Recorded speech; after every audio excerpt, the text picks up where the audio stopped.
Drop it.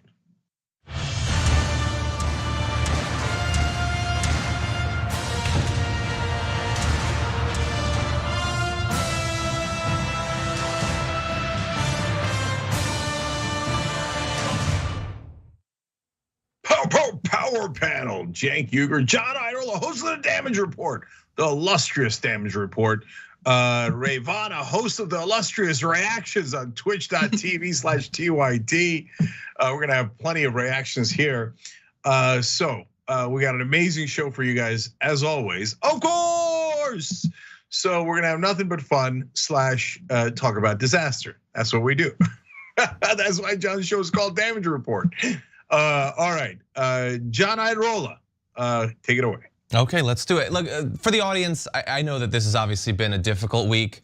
We didn't get some of the legislative outcomes that we might have wanted. So we wanted to start off the end of the week by getting you pumped back up with some encouraging words from Jen Psaki.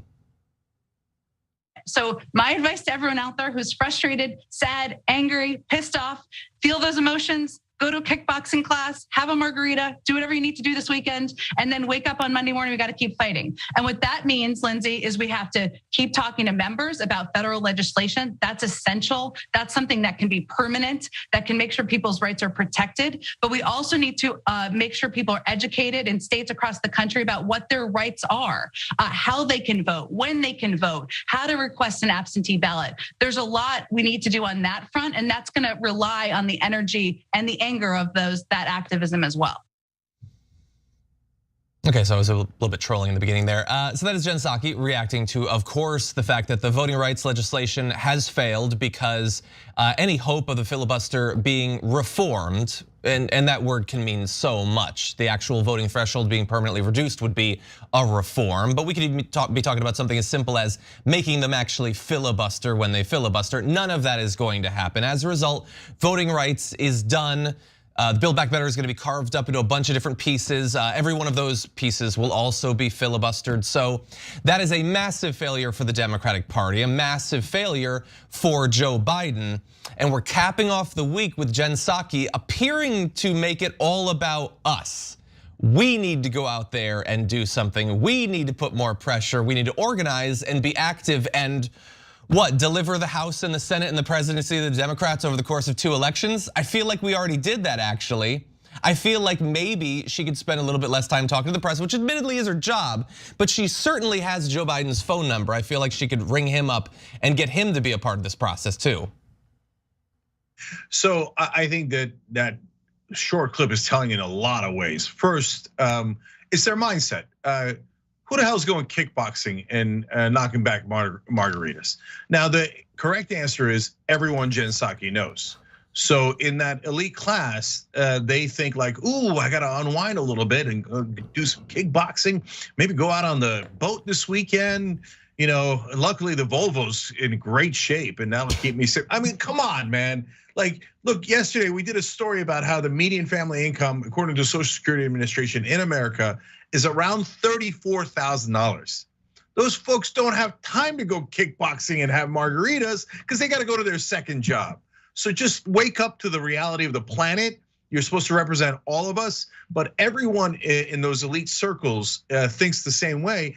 Today she was on The View, they were kissing her ass left, right, and in the middle. Oh my God, Jen Psaki, you're so great, Jen, you're so great. Oh, please, Jesus Christ. Okay, but much more importantly, guys, look, what she's saying here is their strategy going forward.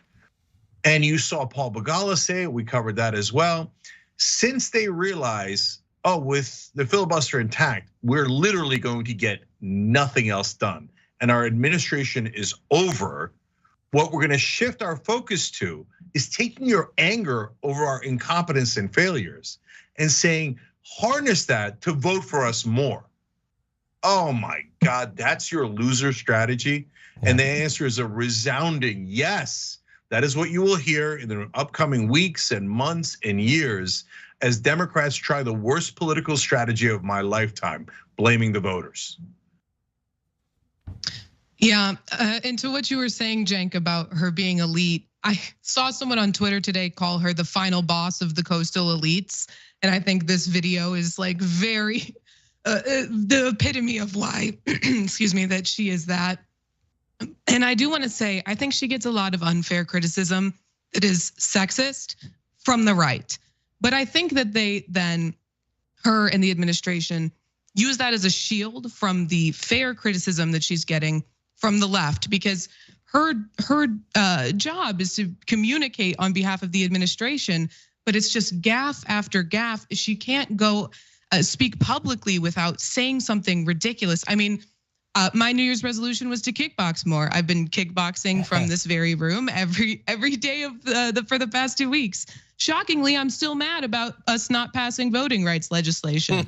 According to Jen Psaki, that should, I should feel fulfilled now. But I think that like her inability to effectively communicate is just more emblematic of the administration's impotence more broadly. I mean, Joe Biden has been unable to deliver on almost any of the promises that he ran on. And now she's saying that it's our fault that the administration won't go to fight for voting rights. I mean, if anyone needs to take kickboxing classes, it's Joe Biden and Jen Psaki so that they can whip Joe Manchin and Kyrsten Sinema into shape and get them on their side. Yeah. I'm sorry, Cenk. I'm gonna have to side with Ravana. I'm pro kickboxing. It's not necessarily my taste. I wish that it was safe, pandemic-wise, to go back and do more Krav Maga. But anyway, whatever you use to get out some of the anger you feel, I'm fine with, and you'll feel a lot of it over the next few years because I will now side with Cenk. It's over. And to Ravana's point about the unfair criticism that Jen Psaki gets, I think that is true. I take her at her job at face value, that she's just delivering whatever Joe Biden actually believes. So I don't believe she's really expressing anything about herself. I believe she is actually expressing the stance of the Biden administration, that they are now shifting into, oh sure, we're gonna pretend that we're doing stuff. We're gonna carve up Build Back Better and waste a couple of weeks trying to get some Republicans on board, and then that'll fail. And hey, it's the elections, we don't have to do this anymore. And that is a failure in all the ways that both of you just said, but it's also an extra hidden failure in that Joe Biden could be incredibly frustrated with Joe Manchin or Sinema. In theory, he could even call them out, even though he won't. He could be mad about the state of the Senate and all of that. But he could also have sent out Jen Psaki this week to say, look, we have a messed up system with structural inequities built into every single level that are only being amplified by centuries of voter suppression that's getting worse with every passing year. I wanted to fix that, but the system is so messed up that in the short term, we can't do that. The Senate is effectively dead. It's an undemocratic body. And for that reason, I am going to wow you on a daily basis with all of the things that I'm going to do via executive orders and executive actions. I have no intention of letting either Mitch McConnell or Kyrsten Sinema close the coffin on my presidency. And so I am going to do action after action after action to show the people that we value your vote and the activism and organizing that you did. And it was not in vain. And we're gonna get some stuff done. But that isn't what they did. They said, go back out there and organize some more, out-organize the suppression. And that is just a massive dereliction of duty. He can't control the Senate. He can definitely control himself though. And he is apparently throwing in the towel. So look, this is why the rest of the media gets mad at us, because we say things that are true. So this is a fact. You could verify it anywhere. Joe Biden, if he wants, can just take away $10,000 of your student debt. That's what he promised during the campaign. He could do it through executive order. In fact, back in April, now over 9 months ago, he commissioned a study to see if he could do it. My guess is the study came back and said, yes, you can do it. And that's why he buried it, because he was lying. He never wanted to do it. And yes, the rest of the press, it's not just Donald Trump. You can call other politicians liars, because almost all of them are. That was an unmitigated lie by Joe Biden. He could declassify marijuana. By the way, that's not just an issue of marijuana and freedom, et cetera. It's an issue of criminal justice reform, et cetera. He could do that through executive action. There is no question that he can, and he's choosing not to, because he was always lying. He never meant any of it. He's conservative. He serves his donors. The rest is all marketing. So when The View says about Jen Psaki, I enjoy your press conferences so much, and they say the lovely and talented Jen Psaki, and they beg her not to retire because she's just so great. What they're saying is you're doing a great job of doing marketing for corporate rule. We really love corporate rule where nothing gets done for the American people, and you're a really good and sophisticated, they would say, prevaricator. The other word for that is liar on behalf of corporate rule. Yeah. You can get hurt over that, and if you're a moderate Democrat and you got brainwashed by the New York Times and MSNBC your whole life, you will. You'll be like, oh, that's outrageous. Jen Psaki is, I relate to her. She's like me, she can't be lying. All right, God bless, go to your kickboxing class and drink your margarita. But she doesn't relate to all of us, and she's definitely lying when she says there's nothing Joe Biden can do, and you should take your anger at us and use it to vote more for us. That makes no logical sense, and no journalist in their right mind would entertain that as a logical idea if they weren't completely wedded to corporate rule. I will give Jen Psaki credit for one thing and one thing only, and that is that her gaffe about, well, what should we do? Send everyone a COVID test?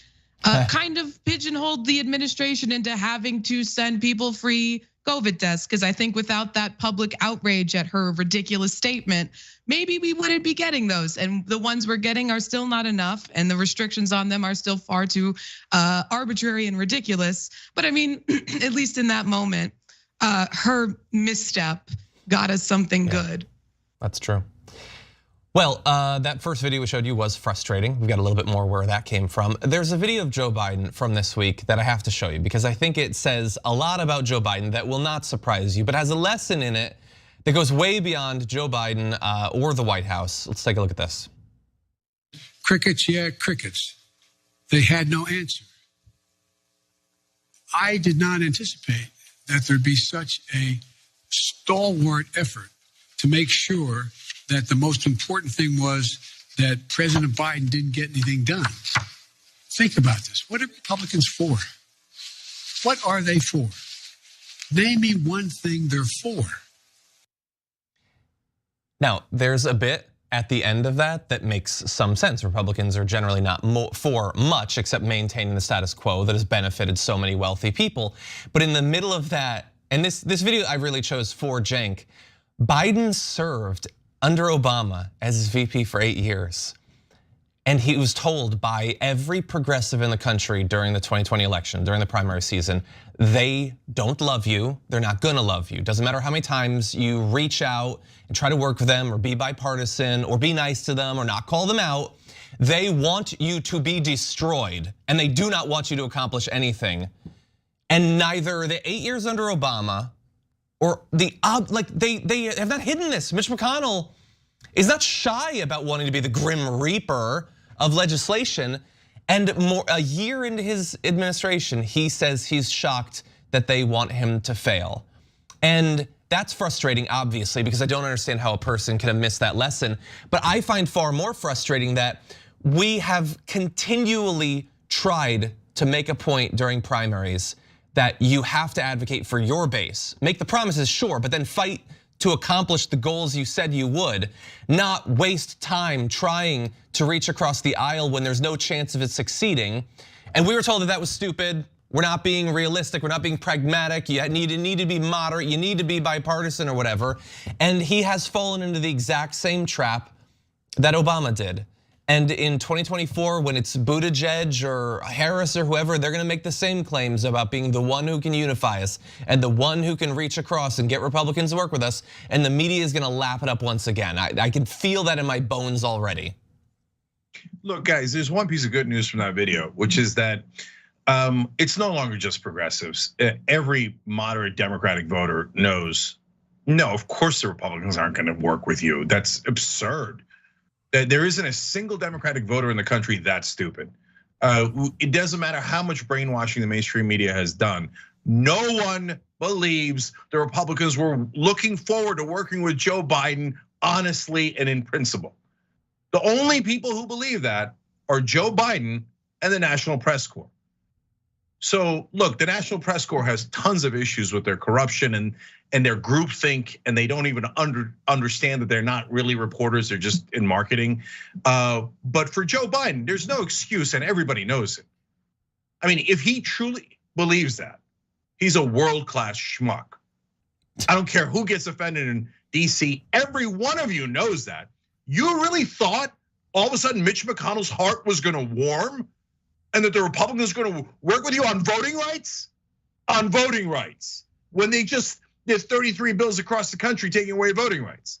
No one is that stupid, except if you believe he's honest, apparently Joe Biden is that stupid. So sad day for him. That is the truth, that is the reality, and no one that is outside of a reporter in America would ever make the opposite case. Nobody looks at that and goes, genius. I bet McConnell and Ted Cruz turn around imminently. Joe Biden's got this figured out. So progressives have won on this. We told you the Republicans were monsters, and we told you the corporate Democrats are idiots or deeply corrupt because they actually agree with the Republicans and want to do the same exact things. But there's actually one little extra problem with their new strategy, but I want to let Ravana weigh in first. Yeah, first I want to say, John, Buttigieg and Harris, don't wish that evil upon us, okay? That's my nightmare. But Joe Biden really should have the easiest job in the world because he should be selling policies to the American public that they already support in massive numbers. Infrastructure, healthcare, things like a woman's right to choose, all of these progressive, progressive policy goals are extraordinarily popular amongst the American public. All he has to do is say that we want to do these things that you already support, so let's do them. But he can't even, we won't even come out publicly and take a strong stance on these things that are immensely popular because the establishment Democrats are so beholden to their donors that they're afraid to come out in favor of things that people want. It's absurd. You really should have the easiest job in the world, and it's just failed at it completely. All right, I just want to tell you guys one more awful thing that's going to come out of this. So since Biden's not going to do anything anymore because he didn't get the Republicans' permission and he didn't get Manchin and Sinema's permission, and he's just going to go lay down in a corner. What they're going to be forced to do is market the only things that they have passed, and they passed COVID relief, but everybody now thinks that's old news, and a year from now it'll be ancient news. And by the way, Trump also passed COVID relief. Let's keep it real, okay? So that only leaves them the infrastructure bill. And that's where Biden is gonna have to pretend, you see, I could work with Republicans. I got a bunch of Republicans to sign on to that. The reason they signed on is because the corporate donors were like, yummy, yummy, almost all that money goes to us. So they got a bunch of Republicans to sign on to that. So what's the issue there? Well, the issue there is since Biden only has that one bill to trumpet, he is going to keep on trumpeting how great it was that Republicans worked with him on that one bill, which will accidentally do tons of marketing on behalf of the Republican Party. Yeah. This couldn't get any worse. So with Joe Biden in charge, 2022 elections are going to be, if it stays on this trajectory, one of the worst defeats you've ever seen for any party in America. I agree. I think it's going to be like 94. I do disagree though that it can't get any worse. I think there's one extra layer of how much worse it can get in that we experienced this last year, massive wasted time. It's going to be incredibly consequential in terms of economic damage, as well as damage done to the environment and all that. Theoretically, we could learn a lesson from all of this, that our predictions were true, that this is no way to govern. That's obviously not gonna happen. Below that, maybe then it's just, well, nothing is learned, but they are going to pretend that a lesson has been learned, and you've already seen it rolled out with Joe Scarborough's quote yesterday, the questions that are coming into Biden, which is, why have you been so divisive? Why have you taken the party so far to the left? They did the moderate centrist thing and it failed the way we said it would, and they will blame it on leftism. and being too socialist and too divisive and trying too hard when that is the exact opposite of what he did. So they will take a failure and then hand it off somehow to the progressives so that they can salvage moderate Democrat like that position for the next big election. Okay, then I'm gonna say one last thing. Guys, do you now see why I'm so mad at the media? Because it's, as we just explained, it is irrefutably the opposite of what happened. He did not go too far left. In fact, he gave up on everything that was a smidge left. But the press will paint it as if he went too far left. They're doing it now, but that's why we tell you these things ahead of time so you can see who was right and who is wrong, who's full of crap and who's telling you the truth. And you will see going forward, the press will lie en masse and pretend that Joe Biden went too far left. That will be the narrative that they push. So when there's no refs, or when the refs are fixing the game and calling fouls on the wrong team, there's no hope. So everyone that listens to mainstream media is being brainwashed every single day into supporting the status quo, corporate rule, and is being told the exact opposite of what's true. Yeah. Now do you, by the way, one last wrinkle to that. Now do you see why the right wing lost their minds? Because they looked at the mainstream media and said, well, that definitely isn't true. So I got to go try to find truth somewhere else. Unfortunately, that led them to a dark forest full of way worse lies, right? But I can see the initial frustration because the media will always tell you that corporate politicians are wonderful, honest people. And if you ever try to do anything for the American people, you're terrible and you went too far left. And how dare you try to give them healthcare or higher wages? You ruined it by trying to help Americans. Go back to helping corporations. Well, that's not press or media or journalists. Yeah. That is a very effective brainwashing program done by corporations. And who are the people who do that? They're the so-called journalists and the media organizations. They are multi-billion-dollar corporations. So wake up. They're lying to you, snap out of it. And if you're on the left or you consider yourself a Democrat, hold your own politicians accountable. That doesn't mean go vote for fascists. It means let them know we're not gonna put up with your crap anymore and your lies anymore.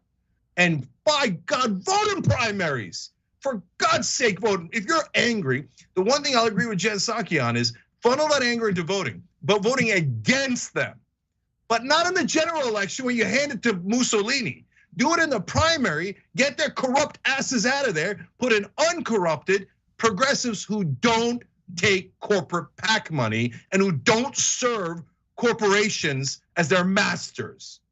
If you vote for establishment Democrats, all you're ever gonna get is purposeful failure so that they can maintain the status quo. With that, we're gonna take our first break. Lots more to get to though, so don't go anywhere.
Let's go to member comments. Gabby Marita writes, and I can't tell who's more deserving of the title of Marie Antoinette of our generation, Jen Psaki or Kristen Sinema. Well, before I would have said nobody could take Sinema's title away from her, but Psaki's now challenging her. Roy Lehman says, here I thought the worst political strategy of your lifetime might have been Republicans telling their base not to get vaccinated and then having their base die off. Well, you're right, that was pretty devastating. But the Democrats might have snatched defeat from the jaws of victory by saying, oh yeah, we'll piss off our base, tell them they suck and we hate them, and then try to use that to get them to vote for us more. Nah, congrats, you might have beaten the Republicans. Jesus, man, what a bunch of failures. Hapless Harry says, Joe Biden reminds me of a car with a battery going dead. You turn the key hoping it will start, but have no illusions that it will go anywhere. Yes, he just doesn't have it in him. He just doesn't. If you told him how to get tough on Manchin and Sinema, and you told him a Lyndon Johnson-like effective strategy to at least have a shot at getting them to back down, he wouldn't do it. It's not in his nature. His nature is surrender. His nature is weakness.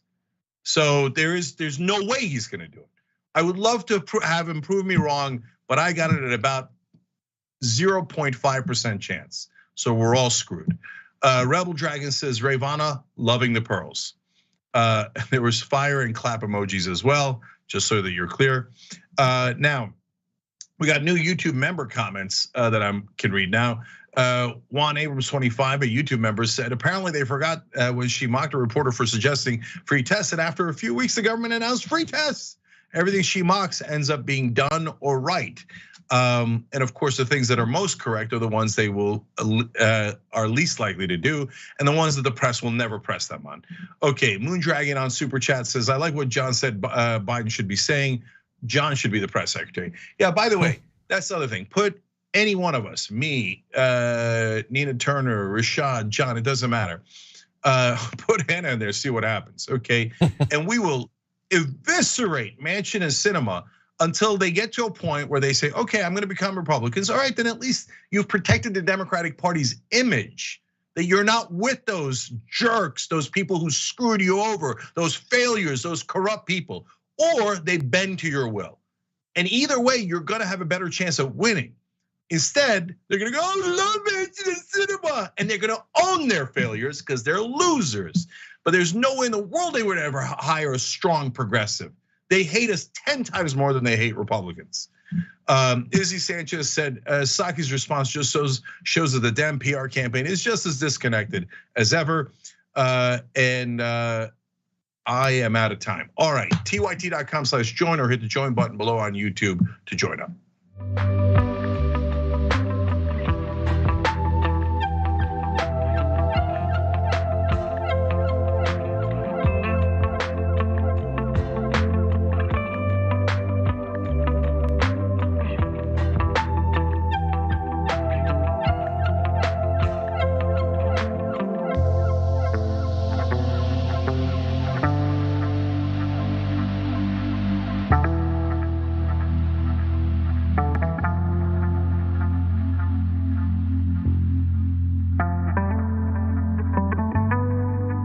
Back on TYT, Cenk, Ravana, and John with you guys. John's got more news.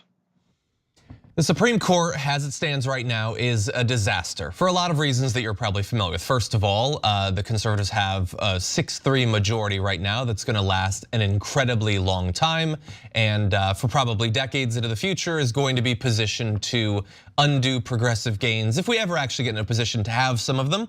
On top of that, you have multiple people serving on the Supreme Court that have been credibly accused of sexual harassment and sexual assault, substance abuse issues, a number of issues. You're familiar with all that, but there is one more problem with the Supreme Court that doesn't actually have to do immediately with a member of the Supreme Court, but with one of their wives actually. Ginni Thomas, wife of Clarence Thomas, has a number of problems of her own that could cause problems for what the Supreme Court ends up doing. So you should know a little bit about her. First of all, she has declared that America is in existential danger because of the deep state and the fascist left, which includes transsexual fascists. So that's a lot right there. Now that doesn't necessarily make her any crazier than any random person you might see on Fox News on a given night, but she is also one of the directors of CNP Action, a dark money wing of the conservative pressure group, the Council for National Policy. That group connects wealthy donors with some of the most radical right-wing figures in America. So she is very involved in Republican politics, enthusiastic about it, but also puts other people's money where her mouth and thoughts are. So that has led to multiple potential conflicts of interest. We're not gonna go through all of them, but we can give you some of the details. So Though at the time, nobody knew about it. Ginni Thomas was an undisclosed paid consultant at the conservative pressure group, the Center for Security Policy, when its founder, Frank Gaffney, submitted an amicus brief to the court supporting Trump's Muslim travel ban. In 2019, she announced a political project called Crowdsourcers and said that one of her 4 partners would be the founder of Project Veritas, James O'Keefe.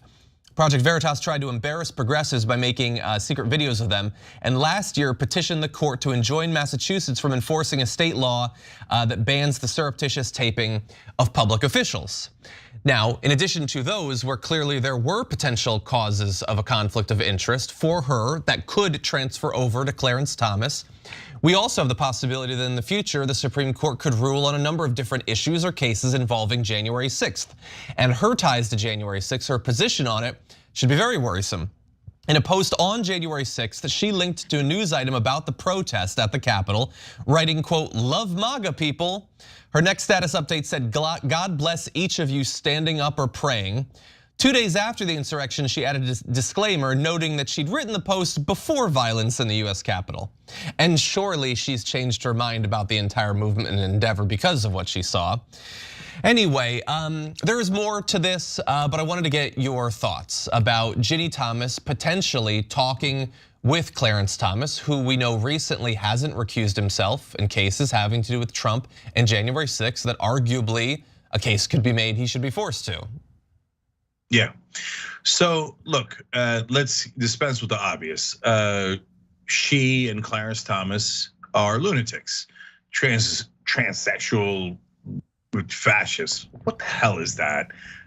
Left-wing fascists? No, fascists are by definition right-wing. So you don't know what the hell you're talking about. You're incredibly ignorant. And so I've got no patience for any of that. The second obvious thing is Clarence Thomas says, the charge that we are political is outrageous. Oh, shut up. You vote with the Republican Party in the court cases approximately 100% of the time. I'm sure it's a wild coincidence, okay? No one believes you, you're a liar, okay? And you're deeply political.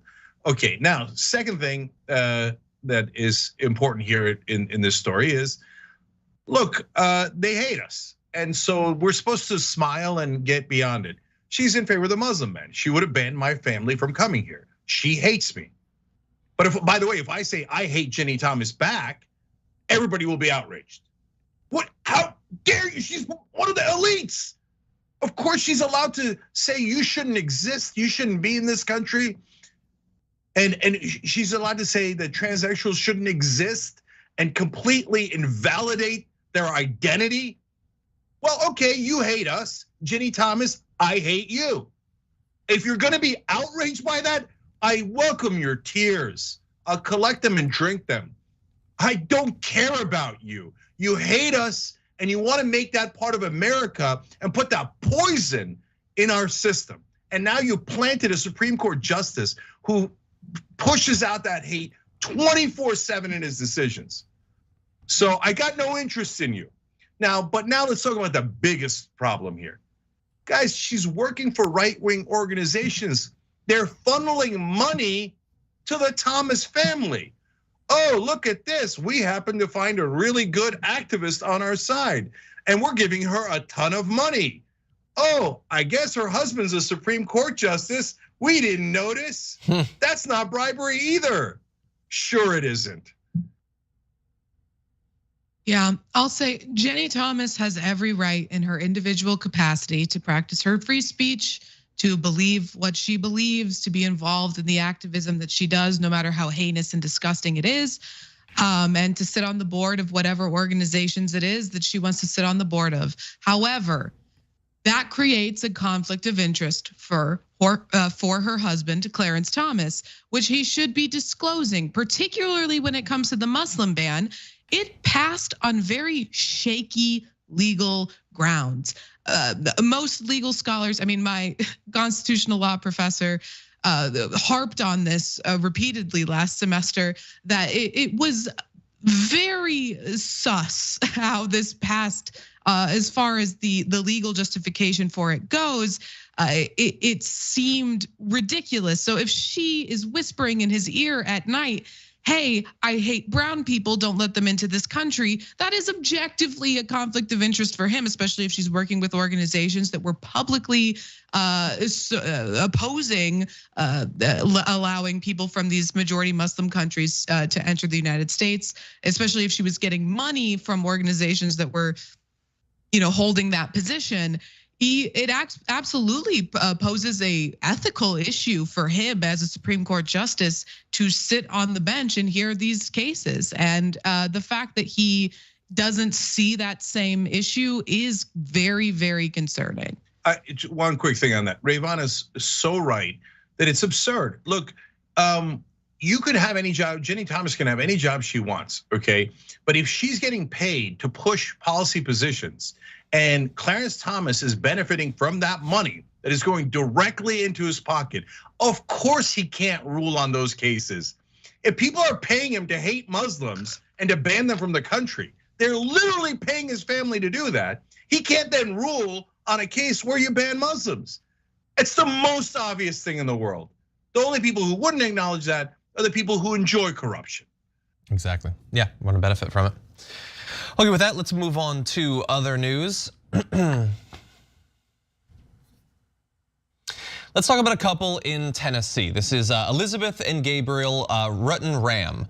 Now, they discovered at one point that they would be unable to have biological children of their own. So they decided that they wanted to foster and hopefully eventually adopt a particular disabled boy. And along the way, in trying to get that done, experienced a sort of discrimination that one would hope, if not think, we had rooted out of America, but we haven't. So they wanted to do this to receive the required services and training that they would needed to be able to foster and adopt this boy. The Rutten-Rams then went to Holston United Methodist Home for Children, but they were allegedly denied help. Holston was the only agency in their area of Knox County, Tennessee, willing to provide training and services for the adoption process of an out-of-state child. Now, Holston initially told them that it would provide them with the services they needed. But the day that the Rutten-Rams were scheduled to start Holston's training class, Holston told the couple it wouldn't serve them because they're Jewish. Holston said it only provides adoption services to prospective adoptive families that share our Christian belief system. Because there was no other agency in the Knox County area that would provide the foster parent training and certification for the adoption of an out-of-state child, the Rutten-Rams were unable to adopt the boy from Florida. And because of that, they're doing a lawsuit. Now, it's not targeting that church. They're accusing the Department of Children's Services of violating the state's constitutional rights to religious freedom and equal protection, since it contracts with and funds Holston. It's infuriating to learn our tax dollars are funding discrimination against us, the father said. If an agency is getting tax money to provide a service, then everyone should be served. It shouldn't matter whether you're Jewish, Catholic, or an atheist. And finally, Elizabeth in this case says, I felt like it had been punched in the gut. It was the first time I felt discriminated against because I am Jewish. It was very hurtful that the agency seemed to think that a child would be better off in state custody than with a loving family like us. And so, look, we know that adoption services, like a lot of other areas, have been allowed to be the source and site of discrimination based on religious grounds. But when the government specifically works with an organization like this, knows that it's the only one in the area that can provide these services and allows them to continue to discriminate on religious bases, then that should just, common sense is that would not be acceptable, but it's the law of the land even up to today. Okay, two elements to the story. First of all, we've been telling you about the rise of anti-Semitism. So now this applies to every non-Christian, but why is it anti-Semitic in particular? It's not just because it's a Jewish couple. They would have done it to a Muslim couple, an atheist couple as well, right? But in the past, they would have been reluctant to do it to a Jewish couple because they had done the whole spiel about the Judeo-Christian heritage and tradition and culture, and they were trying to keep Jews within the tribe, if you will, of the right wing, right? Now they're at a point where they're like, no, okay, we can take the mask off. Of course we hate the Jews. No, you're not allowed to have kids, adopt kids through our service. They'd be better off in an orphanage than with a bunch of Jews. That is very literally what their actions are saying. So, and the mother is right about that. Now, the second component of it is, so they're the Taliban, and they say, okay, everybody has to follow our religion. Now, look, this is very important. In America, we believe in freedom of religion. They can believe anything they want, and they could, by the way, use their own money for anything they want. If they say, hey, listen, we want to set up a service and you guys can participate, but only if you dance naked around our temple. And a lot of people want to dance naked around their temple and do whatever the hell they're gonna do, have at it, Hoss. But if they say, now we're gonna use government money, we're gonna use your money, your taxpayer money, and we're gonna make you dance like fools, like naked around the temple, because that's what we believe. No, why do I have to do that? Well, I don't believe you're voodoo. No, you have to believe it, otherwise you can't get kids. Well, that sounds like what Taliban would do, Al Qaeda would do, ISIS would do. No, our answer is no, we're America. You don't get to discriminate based on religion. So yes, we're gonna stand up for Jewish couples. Yes, we're gonna stand up for everybody. And no way they should use government money for that. Do discrimination with your own money, okay? I don't like it, but it's a free country. But you're not gonna do discrimination with my money. Yeah, I was gonna say, this seems like a pretty textbook discrimination case, and I am hoping that because of that, this couple will, win in court the way they deserve to. And if they don't, I promise I will go to fight for them any way that I can, because this is an egregious act of discrimination. But I also want to note that the child that they were trying to adopt is disabled. I'm disabled, I work in disability law. And while I was an undergrad, I worked full time in a school for disabled children who were wards of the state. So these children were all up for adoption. It is almost impossible for disabled children to get adopted.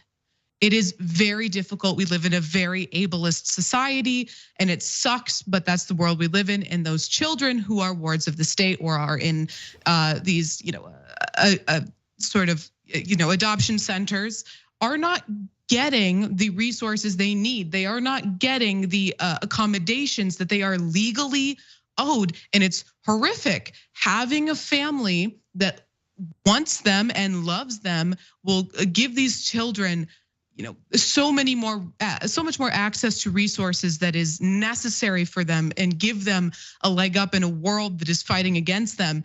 So to see an adoption agency deny a couple, a loving family who wants to give a home to a disabled child who is already facing an uphill battle, to deny them based on just their religion is abhorrent, and it makes me feel physically ill, having seen the struggles that these children who are wards of the state have to go through because of their disabilities. Knowing the difference that having a household of parents who adore them and want them to succeed would make in their lives. It's disgusting, and it's just a demonstration of how these people are putting their religious views over their care for the children that they have been entrusted to care for, and it's despicable. Yeah. Well, why don't we take the second break of the hour, but more after that.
All right, guys, remember JR's show starts on Monday. Wow, so that's right around the corner, right after the weekend. So that's at noon Eastern, the watch list with JR Jackson. I'm gonna be his first guest. And what would be great, because it's a 10-week test series, is if you could subscribe at youtube.com/Rudy /watchlist/TYT and facebook.com/watchlist/TYT. And don't forget your JR rated merch. John Arderolo did not forget his. He's wearing it today. So there it is. That's at shoptyt.com. It's another way of supporting JR and all of us. All right, now let's go to our members who support us all the time. Wyman did in a funny way here. Jank using those conservatives' tears to make that too strong coffee delicious.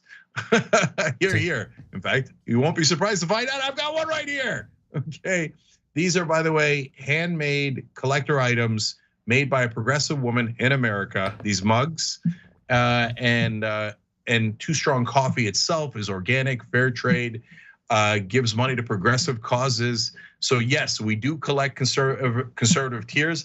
I'm not saying that that's our secret recipe for why it's so delicious. I'm just saying. So toostrongcoffee.com/TYT, okay? And thank you, Wyman, appreciate it. Just here for free drinks, gifted 5 subs and gave 1,000 bits on Twitch and said, bits for John, cause I missed TDR, okay? And a frowny emoji. So it missed you too. Yes, you never wanna miss John. Moms for Hot Hassan Piker writes in, Nina Turner 2024, mute corporate mouthpiece and retire Nancy Pelosi, love you guys. Auntie Alley Cat says, 18 months sub on Twitch, but 5+ years supporting TYT, in it for the long haul. Much love to you all. Thank you. Drink That OJ gifted a sub. Summer Sun Chica says, Squee, 13 months. Please make Jank say Squee on air for me. I'd love you forever. So Rayvana, I assume that's a thing. I have no idea, but this is not one of my gags. But you should say it. I just did. I don't know if I've got. You gotta say it with like some oomph, like squeak. Oh boy! All right, later. Washa said, I don't know if we get a hype train or something. I don't know. That's how Twitch works, right? Sure. Do a hype train. I'll see it the right way. Washa says, killing it. Rayvana killing it for tonight, even breaking through Jake's normal filibustering of power panels. Hey, wait a minute. But I agree. And 0083, who's a YouTube member, said, are we seeing the beginning of the end of the Democratic Party in its current form? Well, from your mouth to God's ears.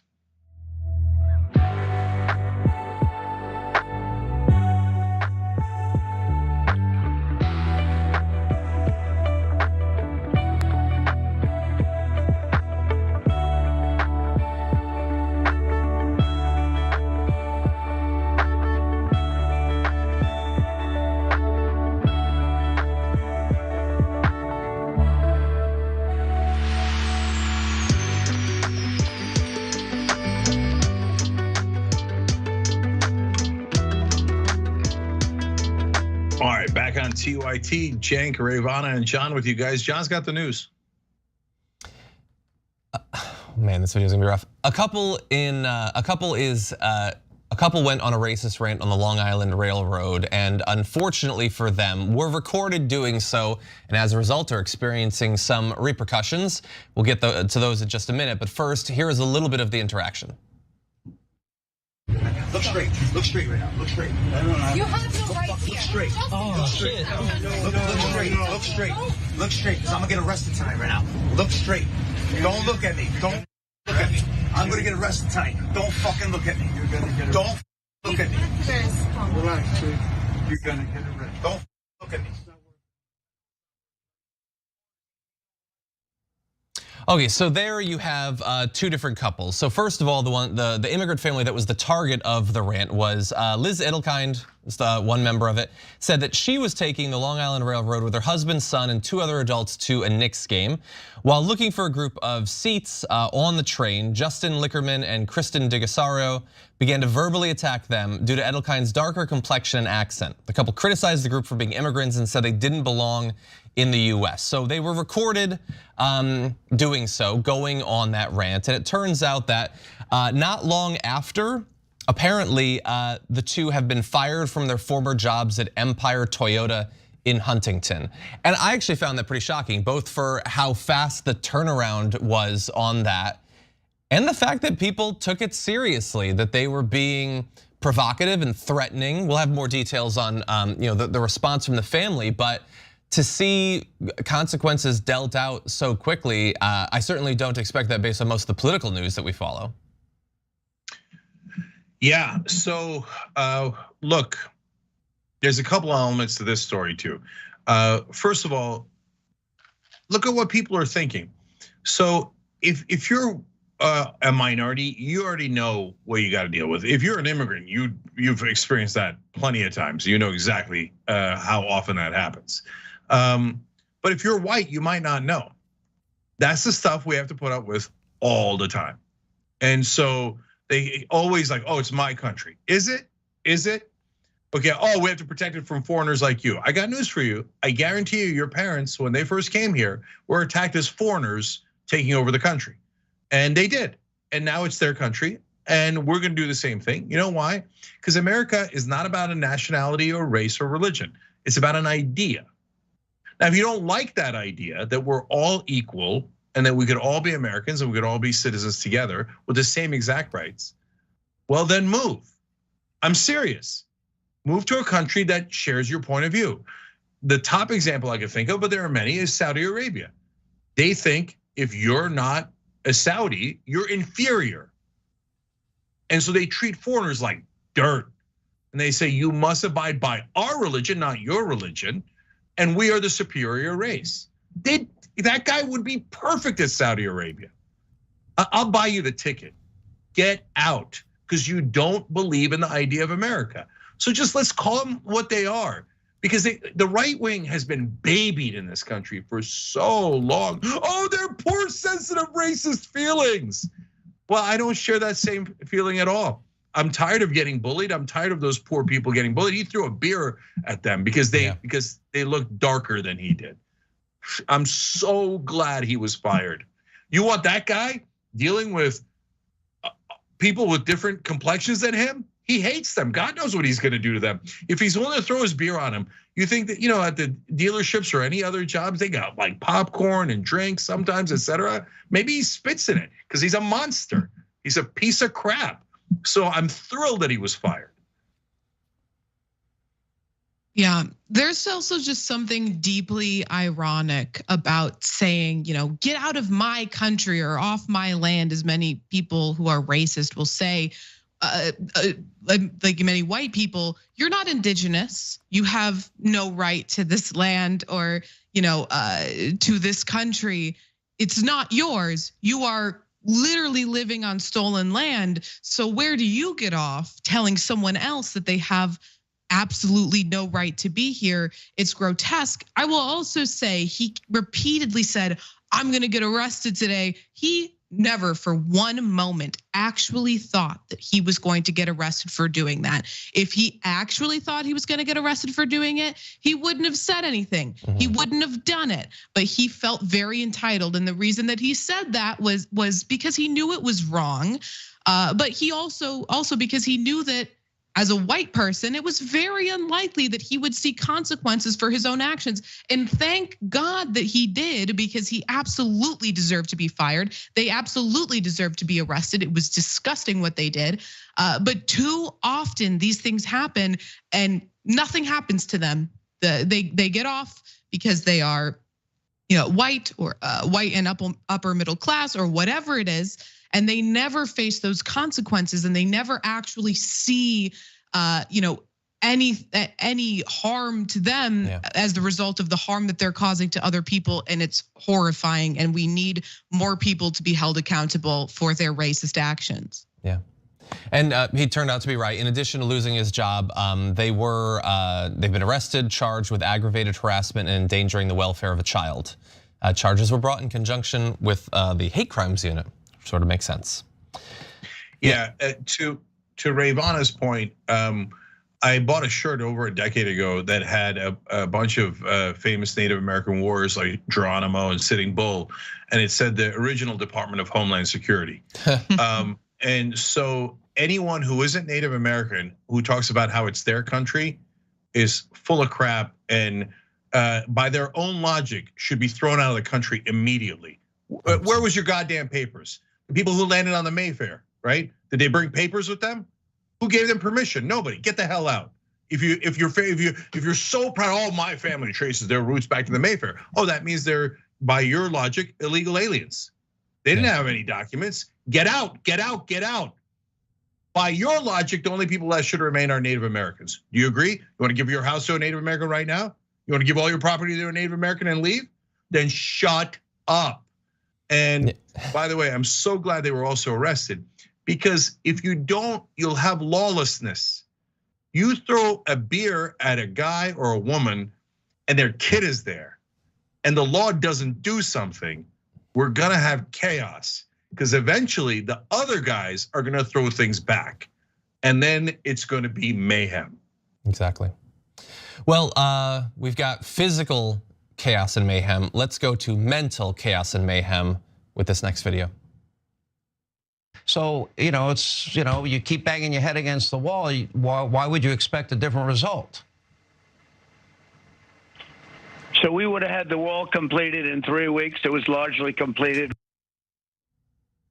He's trying. That was Donald Trump, former president, being interviewed by talk show host and informal White House aide during a coup, Sean Hannity. And Sean Hannity was using an idiom, a turn of phrase about banging his head against a wall. And Donald Trump, who effectively just follows like some light word association and flashing lights to come up with whatever the next thing he's gonna say is, just started talking about wall, big wall, tall wall, great wall. We could have had wall. I thought this would be a fun way to end the week, Cenk. Yeah, well, if Joe Biden had done it, the entire country would now be talking about dementia.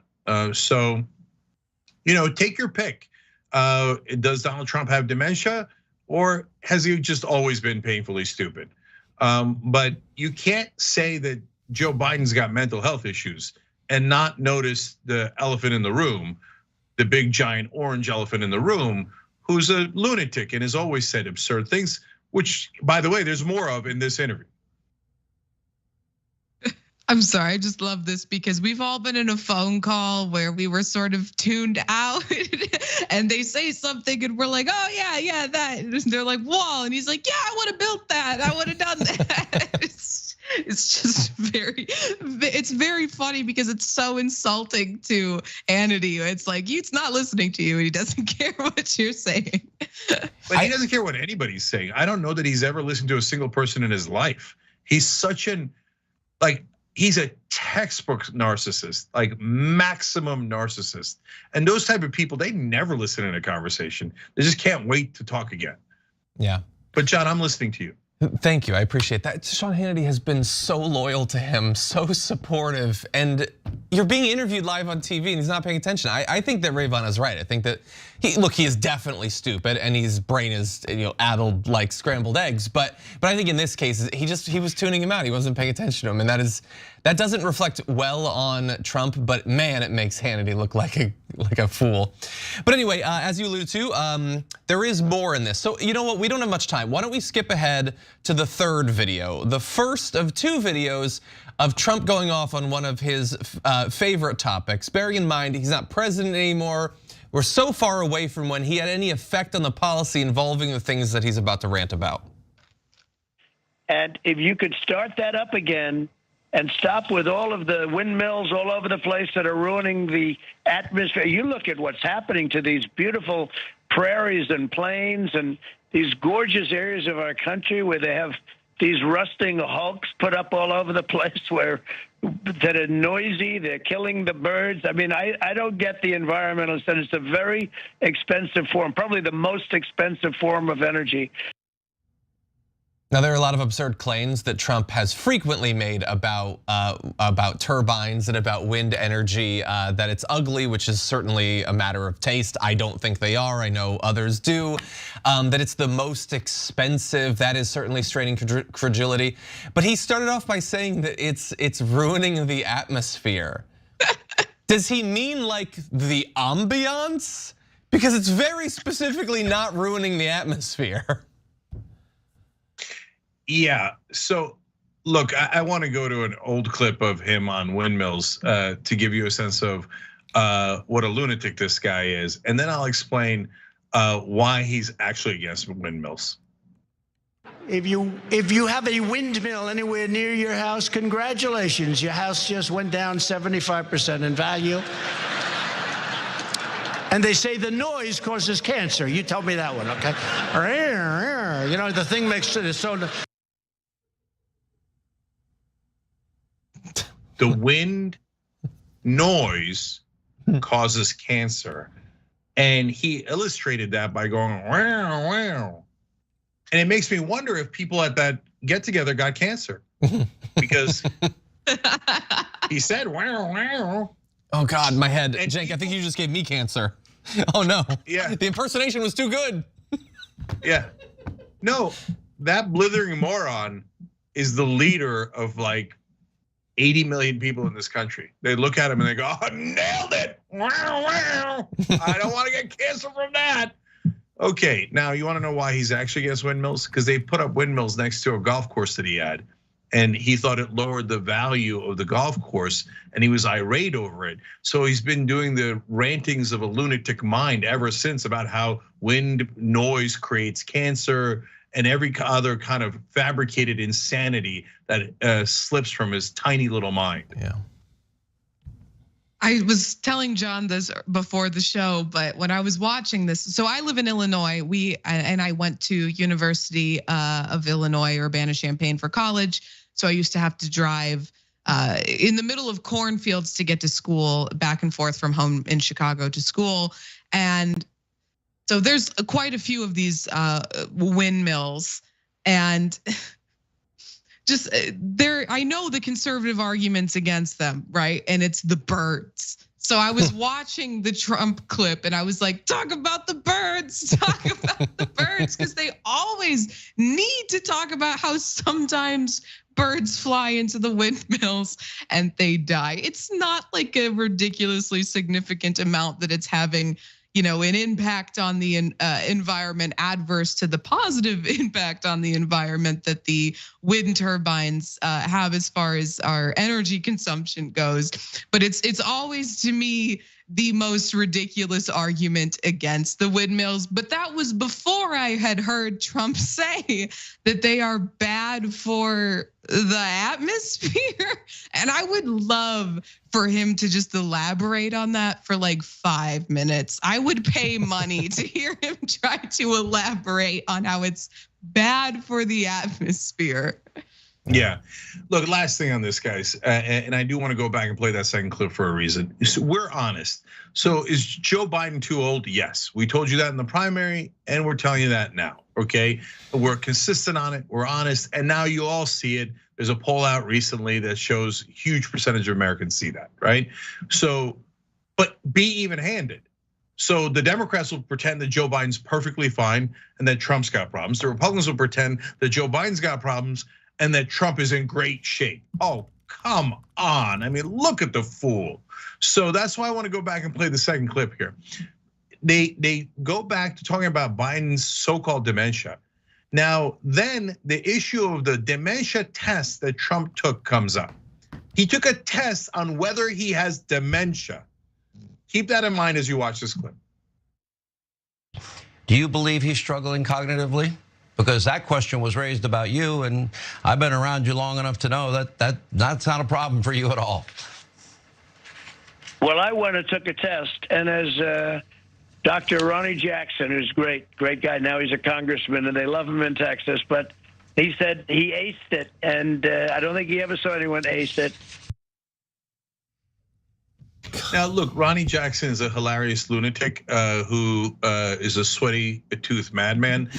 His nickname was the Candy Man at the White House because of how many pills that he dispensed. And I can go on and on about how Ronnie Jackson is a complete fraud. But put that aside, even if he was a legitimate doctor, Trump is bragging that he passed the dementia test. And then on top of that, he says he's never seen anyone ace it before. Really? The doctor has never seen anyone ace a dementia test before. Every other person he tested had dementia except Trump. Yep, Ronnie Jackson took it, he got a D. He was quite disappointed at the results. Someone in chat, I think, has solved this entire mystery, tying together the cognitive issues with the windmills. It's that the windmills, sure, they can't actually give you cancer, but they do appear to have given Trump brainworms. And that's why he needs ivermectin. Exactly. Took the words right out of my mouth. All right, you guys are amazing. Everybody check out Ravana's show for us at twitch.tv/TYT. Everybody check out John on the damage report. You all know where to find that. Or just type in damage report on any platform and you'll get it. All right, we got another amazing hour coming up for you guys, including Giuliani's role in the most important part of the coup. So that is a really important story. Also some fun stories, including whether whether dating artificial intelligence is cheating on your wife. Come on, that's an interesting story. We'll be back. Windmills, wing.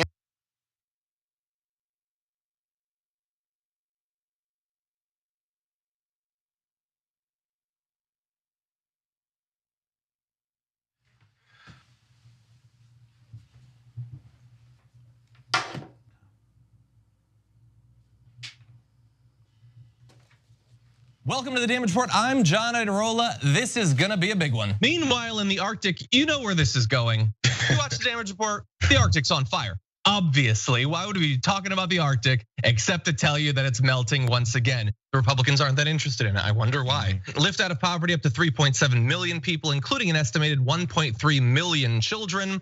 Hashtag save the children? Not if it costs money. I mean, come on. At TYT, our mission is to boldly pursue truth, challenge the establishment, and drive positive change. At a time when corporate capture of our media, our government, and our politics is nearly absolute, everyday working people need a champion to fight for them and to push back against the powerful interests that threaten our democracy itself.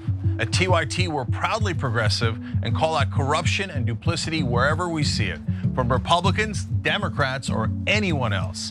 And unlike mainstream news media outlets, we're not beholden to corporate advertisers, to defense contractors, to Wall Street, or to big pharma. We only have to answer to our audience, and for nearly 2 decades, we've accomplished that by delivering honest, timely, and insightful perspectives on the day's news without fear or favor, or concern for whose toes we might step on, or which powerful elites we might offend.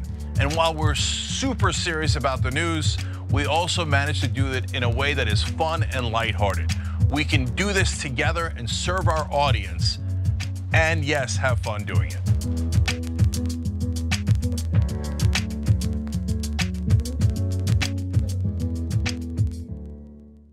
How in the world are you going to get the right to vote if you don't already have the right to vote? That's impossible.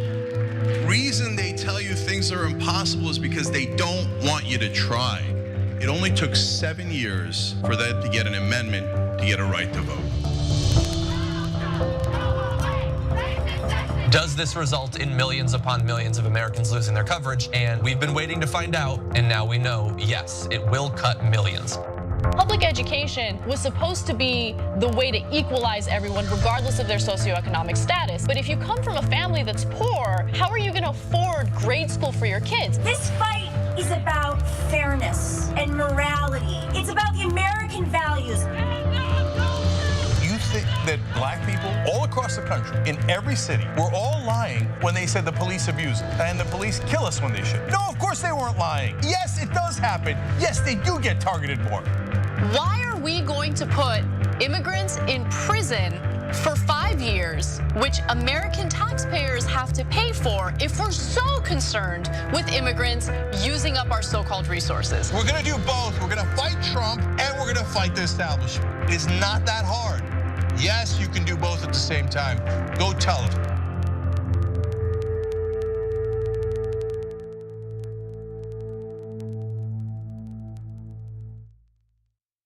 ShopTYT.com has new shirts like this one. And you're thinking, Cenk, what is that one? I can't see it other than the black. Yes, so I'll show it to you.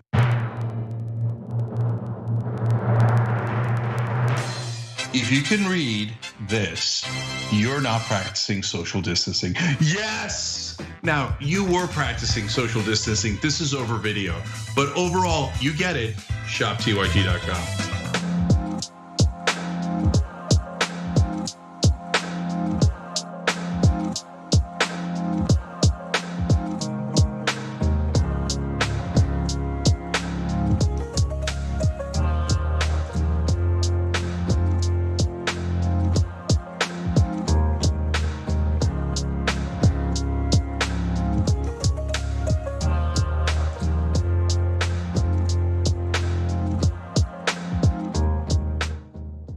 Drop it.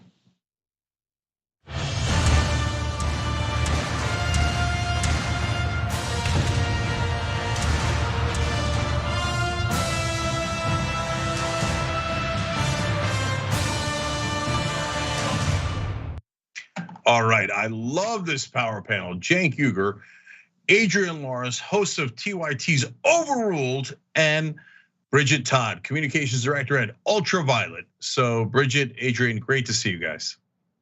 Thanks for having me. So excited. All right, love it. All right, Adrian's got the news. Let's do it. All right, let's get on this. So we have another instance of a right-winger essentially making their violent tendencies known.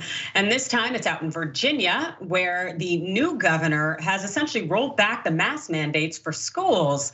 And that goes into effect Monday, but not before a woman named Amelia King, who happens to be a mother, she went to the school board for her children and let them know her thoughts about it. Watch this video. No mask mandates. My children will not come to school on Monday with a mask on. All right, that's not happening. And I will bring every single gun loaded and ready to, I will call every. That's 3 minutes. You've gone past your time. It's a policy. Thank you. I'll see y'all on Monday. Yeah, so before we move forward with the rest of the story, just on an initial take, how does this sit with you, Cenk? Yeah, no, they've got to arrest her. If they don't arrest her, it sends a signal to everybody threatening to kill school board members is totally okay. And there's two different laws that she violated potentially in Virginia. One is oral threats of violence on school property or against school officials or personnel. That gets you a year in prison in Virginia. And then intimidating a civilian population at large or influence the conduct or activities of a government, etc. That's assault that could get you up to 10 years prison in Virginia. And I think that they should threaten her with the maximum penalty. The reason is they need to send a message. I know that you're white and right wing, and you think that entitles you to intimidate, assault, and potentially shoot other people, but it doesn't. It doesn't.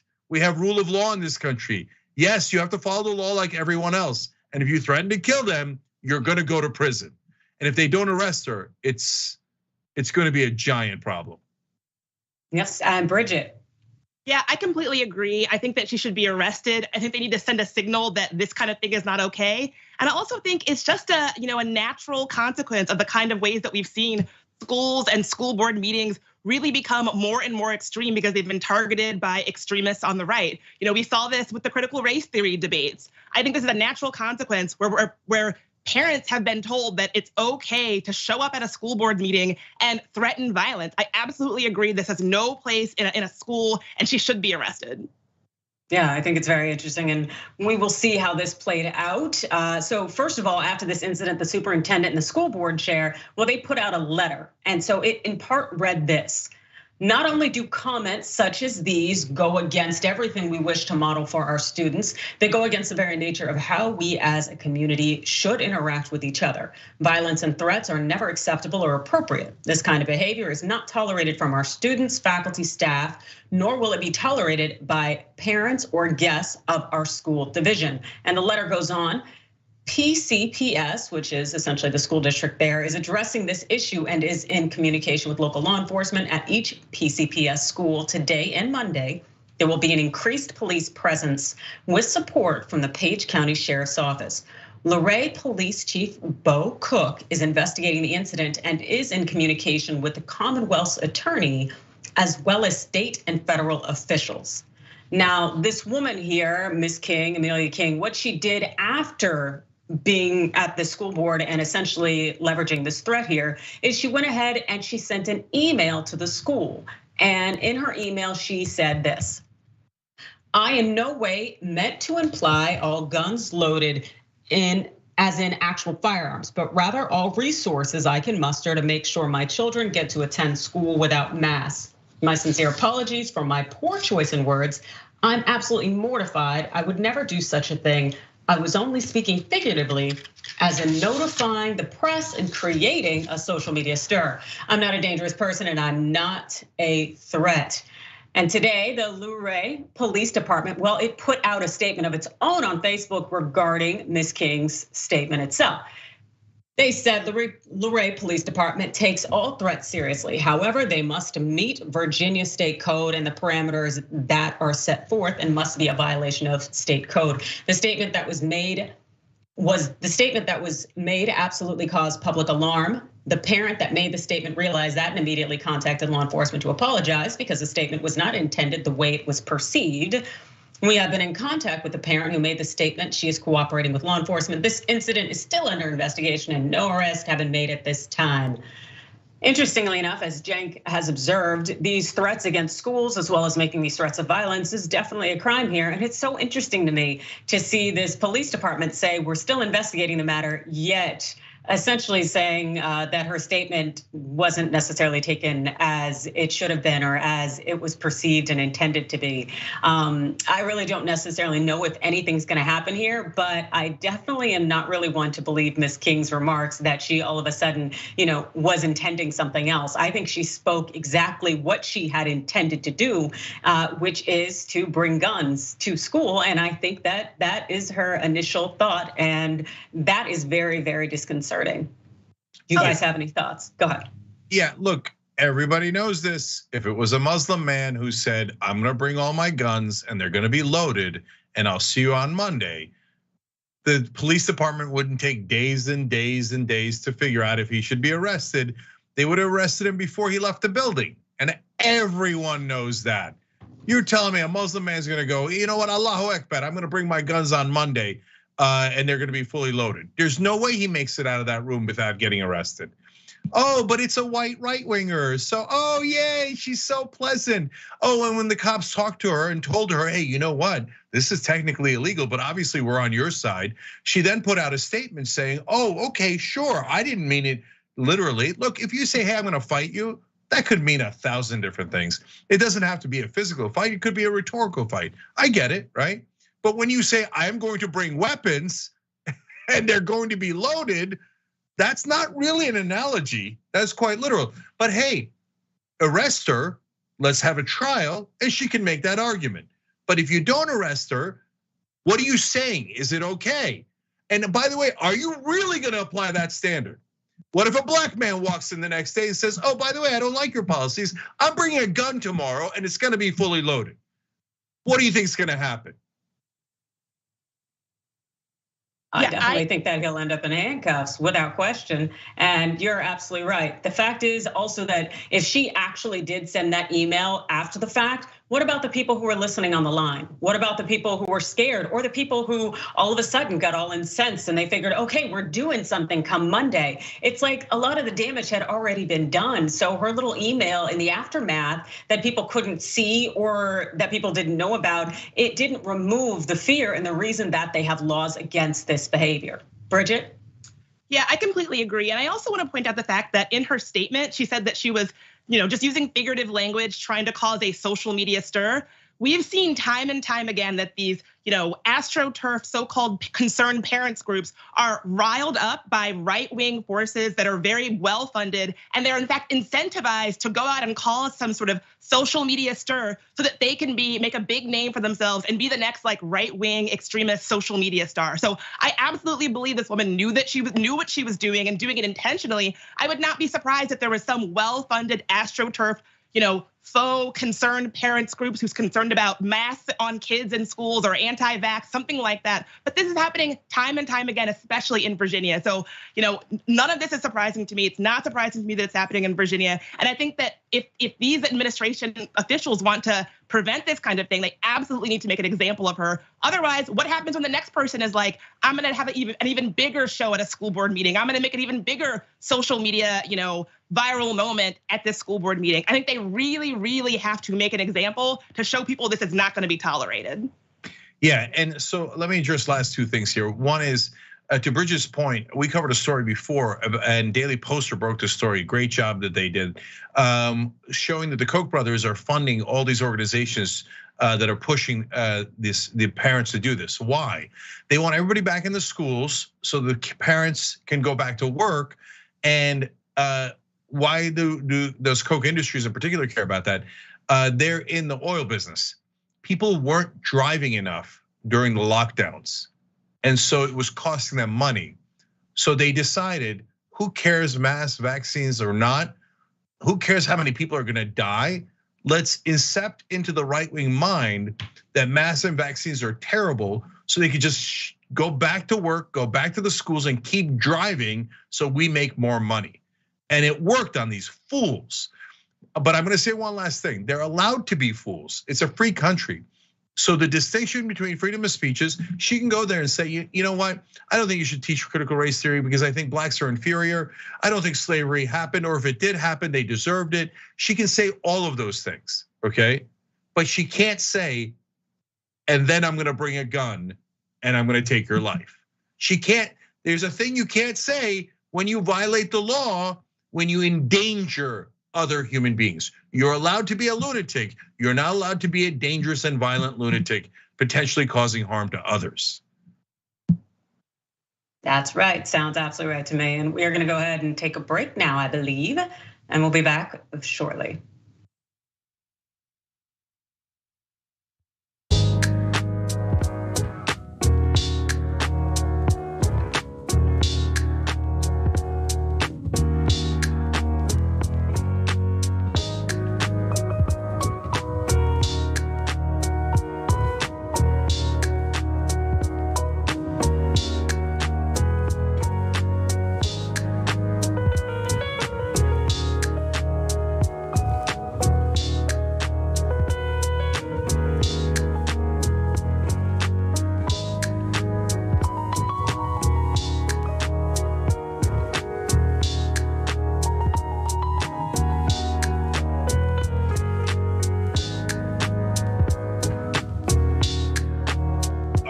A bunch of programming notes. First, don't forget JR's show starts on Monday. That's the watch list. Make sure you're signing up at youtube.com/watchlist_TYT and facebook.com/watchlist_TYT. That's going to be at noon Eastern on Monday. Please check that out. It's a 10-week test series. So let's support JR there. All right, speaking of more programming, tonight after the bonus episode for members, we have Game Busters on Twitch. So that's at 8:30 p.m. Eastern. Brett and the gang will be there, and that's a super fun thing that they do, and they involve the audience, and I love that. And then Sunday streams also with Brett, and that's at 6 o'clock Eastern on twitch.tv/TYT. Okay, now we go to the members.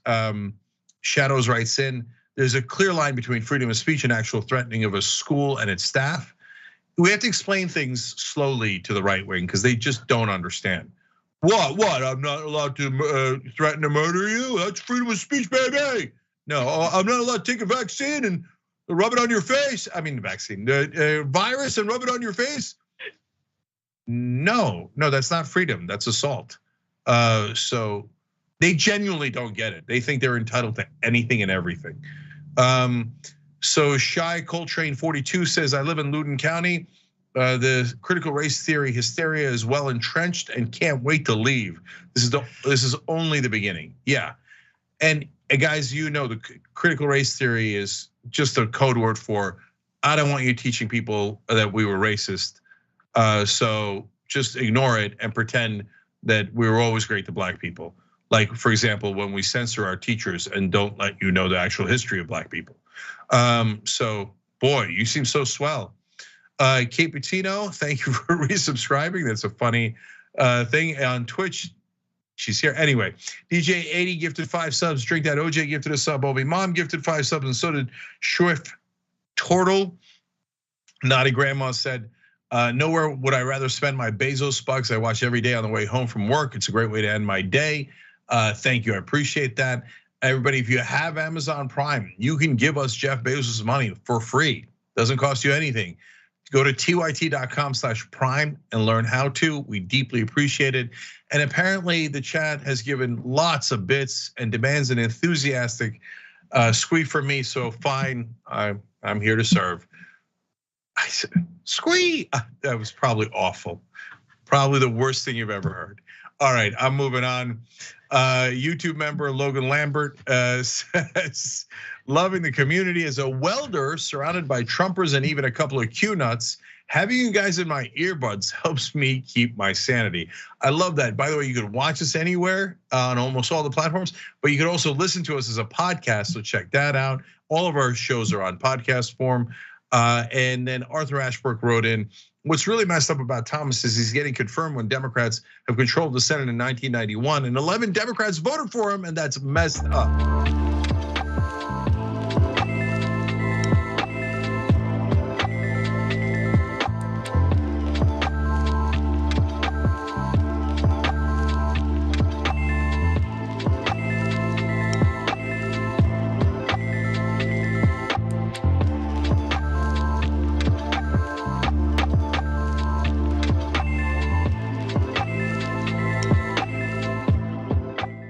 Back on the Young Turks, Cenk, Bridget, and Adrian with you guys. And as we found out in the social break, Uyghur will read anything in the prompter. So, all right, become a member, boss me around, hit the join button below on YouTube or do tyt.com/join. All right, Adrian, go for it. Thank you. That was very special, by the way. I appreciate it. All right, so turning to another right-wing white woman making offensive remarks. This time it's coming out of Washington, and the woman in question is Representative Lauren Boebert. And this happened to be another elevator encounter for her at the Capitol. The Congresswoman out of Colorado, well, she was at the Capitol when she ran into a group of Jewish visitors who were touring the Capitol building yesterday. And instead of greeting them like a respectable, dignified human being who can exercise common sense, instead, Boebert decided to go ahead and say to them, are you conducting reconnaissance? Here's the intel from BuzzFeed on this.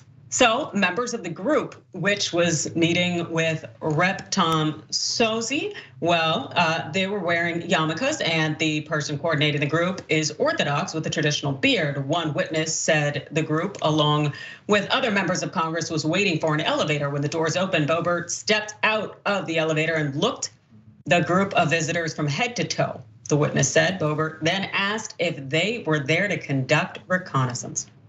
Of course, Boebert's response was essentially as terrible as her offense itself. Boebert told BuzzFeed News that she was referencing the many comments that had been directed at her from Democrats about Capitol tours prior to the January 6th attack, adding that some people present got it.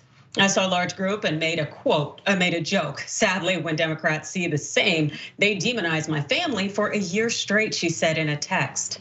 I'm too short to see anyone's yarmulkes, she added. So here is essentially what she is referring to when she says that essentially Democrats have been coming at her. In the wake of the January 6th assault on the Capitol, Democratic Rep Stephen Cohen of Tennessee and John Yarmuth of Kentucky said they saw Boebert leading a large group through a tunnel connecting the Capitol to House office buildings in the days before the attack. Their accusation came amid a broader discussion about reconnaissance tours at the Capitol, and Boebert called the remarks slanderous at the time. Now, despite Boebert's insistence that people got her joke and everybody was really on board, it seemed like no one was really catching the reference here. And that's essentially per a quote of a rabbi who was in that group. Well, he told BuzzFeed News, when I heard that in terms of Boebert's comment, I actually turned to the person standing next to me and asked, did you just hear that? You know, I'm not sure whether to be offended or not. I was very confused. And Representative Swazi, who brought the group to the Capitol to do this tour, really was commemorating the 41st anniversary of the end of the Iran hostage crisis, was not amused when it came to Boebert's statement, her purported joke. And he said that the bottom line is that everyone, especially members of Congress, have to be very, very thoughtful in the language they use, because when you're a member of Congress, you have an important role to play in society. You can't be cavalier in the comments you make, especially if they could be perceived as being anti-Semitic or discriminatory. But as we know, the antics aren't anything new for Boebert, as she had essentially waged some comments before in November, insinuating that Democratic Representative Ilhan Omar of Minnesota was a suicide bomber. Cenk, your thoughts? Wow, she's an equal opportunity offender, bringing Muslims and Jews together. Ironic. So should you be offended? Of course. Why did she pick that group? Let me ask you guys a couple of simple questions. Why did she pick that group out of all the groups that are in the Capitol? Too short to see the yarmulkes, really? If anyone turns their head at all and you see them from the back, you know that too short has nothing to do with it, right? You can't see it from the back? Of course you can. I don't know what vantage point she had, but the too short defense is hilarious. And you know is BS the minute you hear it. That makes you think, oh, okay, she's clearly lying. So she picked this group for a reason. And so, and the reason that the article is telling you that they're Orthodox is because sometimes folks dress differently if they're Orthodox. And so that's what makes them stand out. So are you here to do reconnaissance? That means you're an outsider. You're not like me, you're not like us. And I'm worried you're gonna do reconnaissance for someone else. So who would those Jewish Americans be doing reconnaissance for? Come on, I mean, look, guys, the number one problem here is they are so emboldened that they've now normalized anti-Semitism. They always thought it, but it felt acceptable to beat up on transgender people, Muslim people, Latino immigrants, etc. And there's gradations. Then they started, being more outwardly open about their hatred for black people, and now we're at the Jews. And so there is no bottom to this barrel. Nope, not at all, Bridget. Yeah, I completely agree. I mean, if she's the kind of person who thinks this is an appropriate kind of joke to make, then she has no business being in Congress. And I agree, if this like the joke really relies on the fact that, oh, you look different than I do. Like the whole joke is about othering people. And I just think that like, this is what she does. Like this is all she has to offer the American people is these kinds of childish so-called jokes. She doesn't have anything else to offer. She doesn't know how to govern. She doesn't know how to lead. She doesn't know how to like get policies through. And so it's kind of sad to me that this is how low she stoops, trafficking in these so-called jokes that are just, Islamophobia, anti-Semitism, transphobia. This is all she has, and so I think it's really so embarrassing. We should all be embarrassed that she's an elected official. That this is the only thing that she has to really traffic in and offer the American people. Absolutely, and especially coming off of last weekend, where there was that attack at the Texas synagogue. It's like the fact is that she really likes to other people and to essentially communicate to them that they're a threat because of their difference. And by attacking religious minorities, that's essentially what she does. And she attacks individuals who are gender minorities, racial minorities. Like this is really the playbook for these people. As you mentioned, Bridget, the othering of others and suggesting that they pose a threat somehow to our society. If you're not cis, white, hetero, Christian, and you're following all the playbooks of this GOP party line, then you are the problem, according to Boebert. But of course, loving to say that it's a joke, which is often kind of the way these people will go when they are really just communicating something with an ism on the end of it. And it's not a joke, it's not funny, and it's not acceptable. And as you mentioned, Bridget, it should not be something that a US congressman engages in. Okay, guys, I can prove why her defense is absurd. So are we against all joking? Of course not. In fact, I think you should give wide berth to people who are friends to joke with each other in any way they like. If you guys wanted to make jokes about my Muslim background, I wouldn't care one bit. You know why? Because you're my friends and I trust you. And that makes a giant, giant difference. Whereas if Donald Trump jokes about Muslims, Well, he doesn't love Muslims, he wanted to ban them. Then that joke is coming from a hateful place. And that so-called joke is saying, ha ha, look at them. Aren't they different? And so if you want to make a joke about your own church and you're among a loving community and people laugh because, oh, right, the pastor said talks too long, etc. That's fine. There's nothing wrong with that. Of course, I want people to joke around, right? But if somebody from the outside came in and made fun of Christians, here's what I guarantee you, you'd all catch feelings. In fact, I was gonna do one just to show you how you'd catch feelings, but I was so worried about the feelings you'd catch that I didn't do it, okay? But when you do it about Jews or Muslims, everybody goes, yeah, who cares? Yeah, let's laugh at them. No, that's not a funny joke. That's just an insult. That's right. And hopefully someone will do something, but it's Congress, so probably not. But staying in Washington, so, well, while the average American has been financially struggling largely during the pandemic, well, lobbyists have really been raking in the dough. They have been hitting record revenue amounts, essentially just raking in that money, getting that influence on. And they've been largely focused on influencing Joe Biden's agenda. So while we're all out here struggling, lobbyists are making good money. And of course, with the Dems taking over Congress and the White House, opponents of Joe Biden's efforts really have invested heavily in their effort to sway and stop legislation. So this is per The Hill. The nation's largest companies and their role and their trade associations turned to lobbying firms with close ties to congressional leaders and administration officials to fight Democratic proposals to reshape key industries and crack down on corporate consolidation. And when we talk about the increased earnings here when it comes to 2021, we're not just talking about small amounts of just maybe a few million or not. No, Holland and Knight, a very big law firm that has a lobbying arm, it brought in 34.9 million last year. That's a whopping 24% increase over 2020. Invariant increased its annual revenue by an astonishing 48%. Almost half. They increased that to 31.2 million. Brownstein brought in 53.3 million in lobbying revenue last year, more than any other firm on record. Lobbying and law powerhouse Aiken Gump, well, they reported 53.4 million in 2021 lobbying revenue, a new high water mark that represents an 8% jump from 2020 and a 25% increase from 2019. And these financial investments in stopping Democratic efforts, well, they've proved to be very, very worthwhile for the party. And so, again, per The Hill, corporate lobbyists successfully push lawmakers to make industry-friendly changes to virtually every section of Biden's social spending and climate plan, including the bill's provisions around corporate taxes, drug pricing, clean energy, and paid leave.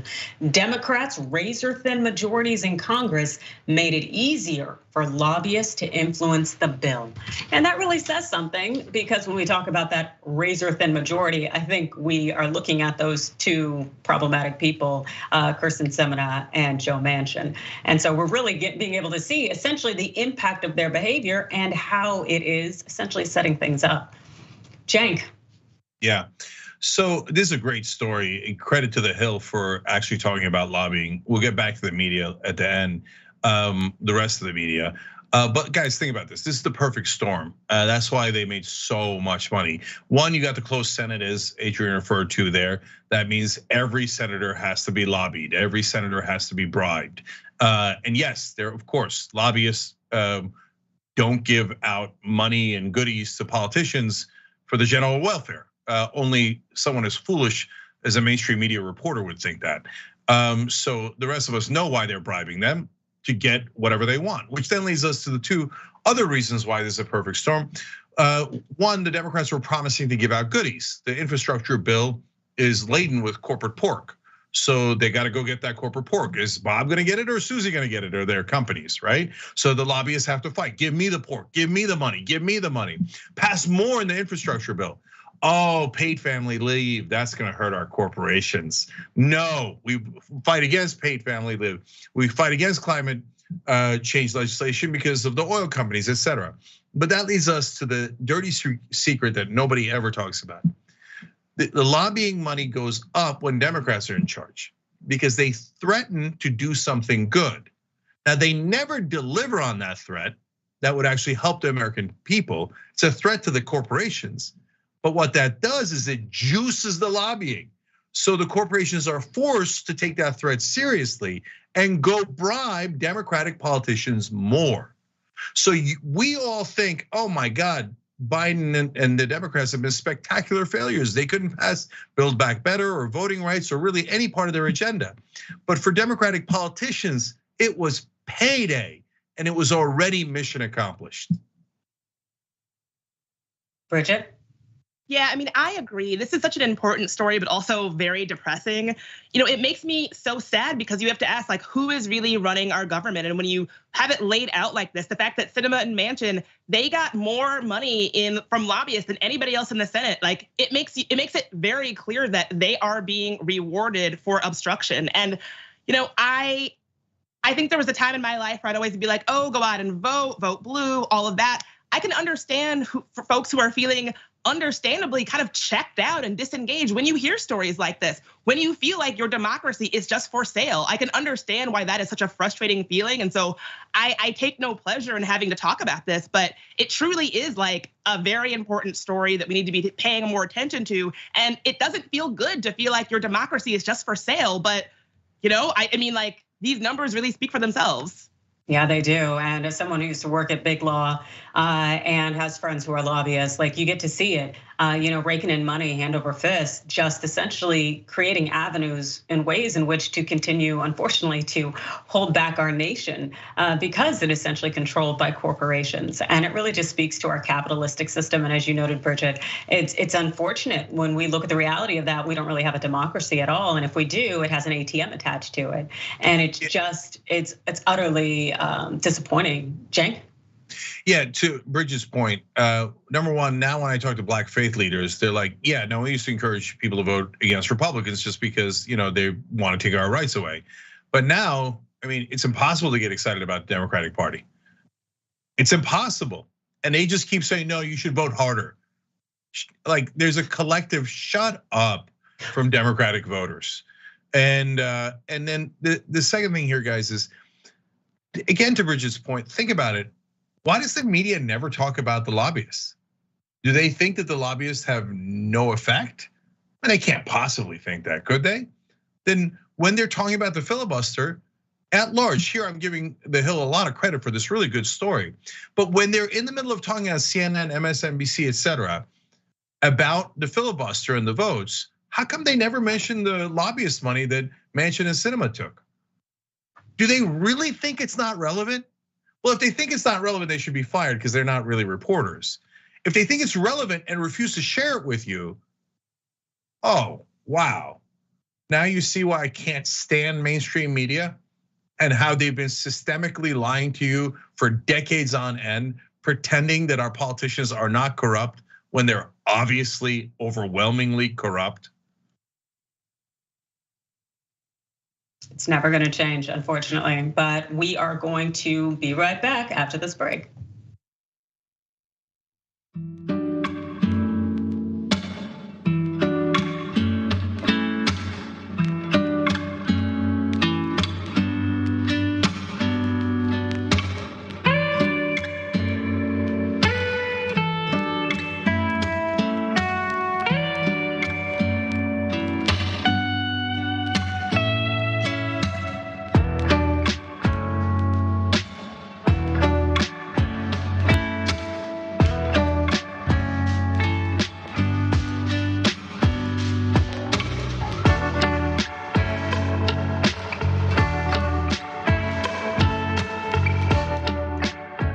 Really quickly mention another sponsor. I love how progressive aspiration is.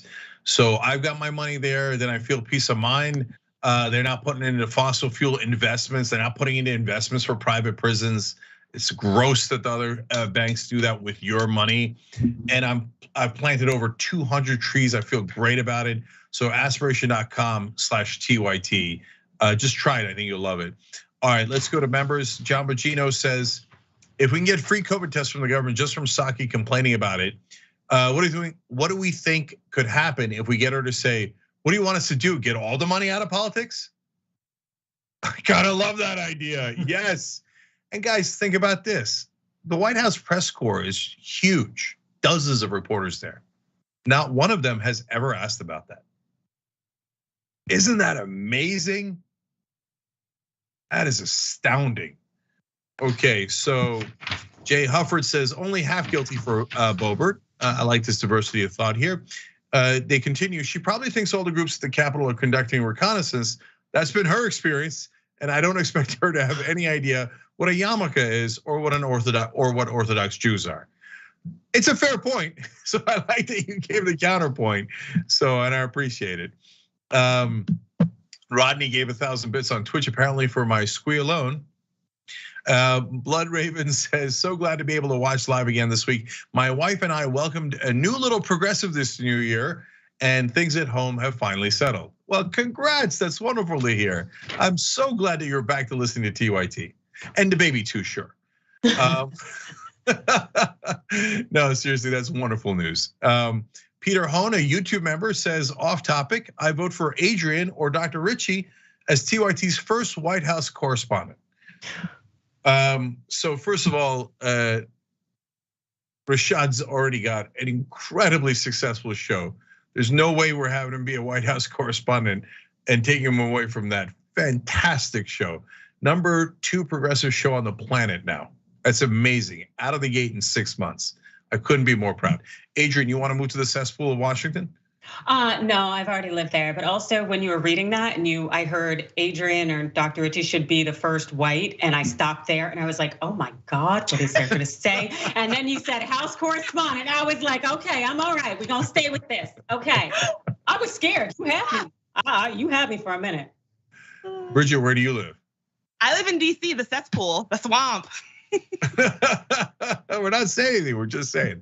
All right, let me go to YouTube super chat. Noelia Brunini wrote in, why does the media question so hard on the left when it is the left that offered logical and humane solutions most of the time? Why is helping humanity so taboo? Well, that's another great question for the press to answer, but they'll never answer it. They will kowtow to anything the right wing says, but when the left says it, they'll yell at them, shun them, and never discuss it. Why? By the way, I'll give you the answer. Because the left actually wants to do something about corporate rule, and that's what drives them crazy.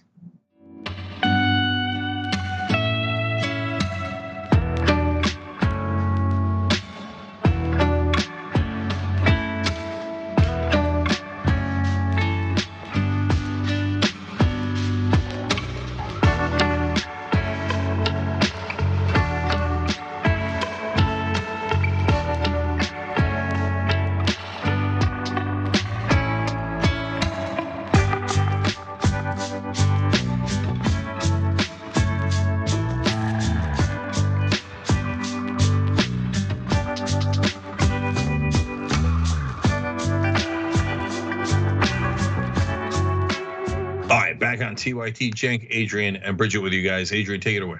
All right, so the impact of those big ticket, big cost lobbying efforts, they really aren't going unnoticed. Many have been dunking on Biden and the Democrats for their failures as far as it concerns advancing progressive policies, or really any policies at all for that matter. And Charlemagne the God served up essentially an especially harsh critique on yesterday's edition of The Breakfast Club.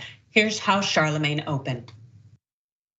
Today for Thursday, January 20th, goes to the 46th president of the United States of America, Joe Biden, as well as Arizona Senator Kyrsten Sinema and West Virginia Senator Joe Manchin. These three are collectively responsible for the death of the Democratic Party as we know it. Okay, Joe Biden and other Democrats love to run around and say, we have to go out there and vote like democracy depends on it. People are asking if we are witnessing the death of democracy in America. Well, guess what? If it is, which I believe it is for some of us, these three are to blame. Simple as that. Since last summer, 19 states have enacted 33 laws that will make it hard for Americans to vote. By Americans, I mean, all right, All right, all these GOP-sponsored state laws will suppress turnout by minority voters. This is an old tune, ladies and gentlemen. All right, voter suppression by the GOP against black people is the greatest hit.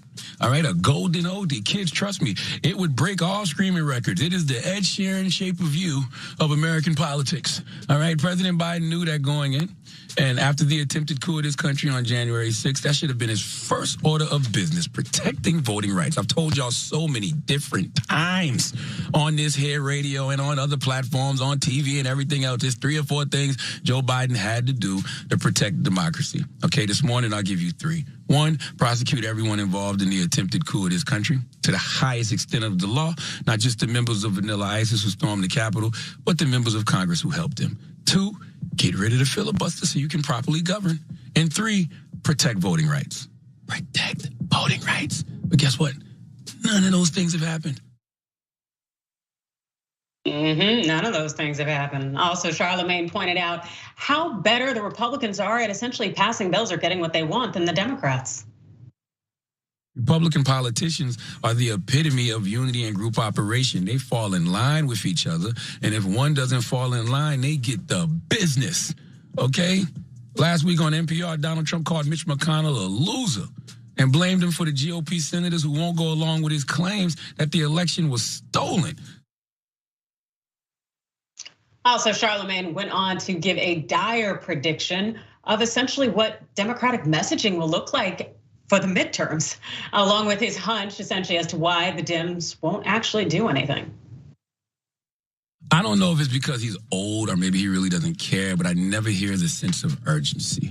It's literally always more urgency for us to go out there and vote than it is for elected officials to protect voting rights. All you're about to hear for the next however many months before the midterms is how we have to have the largest voter turnout in the history of the midterms in order to protect democracy. How we have to vote like democracy depends on it, but they never, ever govern like democracy depends on it. You are going to hear you have to go out there and vote because if votes didn't matter, why are they fighting so hard to take them from you?